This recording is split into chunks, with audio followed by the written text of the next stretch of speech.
My BFI player choice this week is an entertainingly indulgent docu-essay from Rodney Asher in which a series of narrators explore the hidden meanings of Stanley Kubrick's The Shining, inviting us to follow them down the rabbit hole of interpretation. The film is Room 237, or as I like to call it, How I Learned to Stop Worrying and Love Film Studies. Most anything in his films can't be regarded as arbitrary. That anything, especially objects and colors and music and anything else, probably have some intentional as well as unintentional meaning to them. And so that struck me, why a German typewriter? And in connection with that, I began to see the number 42 appear in the film. And for a German historian, if you put the number 42 and a German typewriter together, you get the Holocaust. Stephen King's novel of The Shining is a classic tale of the bad place that owes a debt to Shirley Jackson's The Haunting of Hill House. King famously disliked Kubrick's acclaimed film adaptation, not least because the director took his story in directions that were entirely the filmmaker's own invention.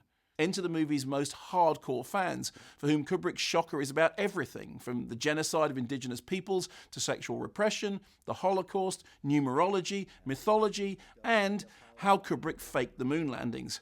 Really. They have to hide the bottom of the screen, and you can always see the set screen separation line. While our narrators talk, we see Kubrick's film played forward and backward, slowed down and speeded up, flipped and reversed.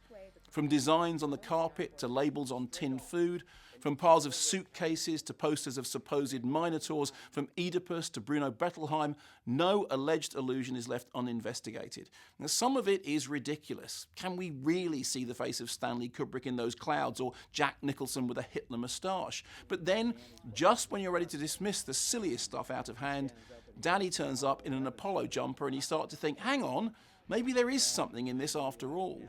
Of course, the problem with Kubrick's movies is that devotees have obsessed about them in such detail, it's become impossible to tell the difference between a continuity error and a hidden meaning.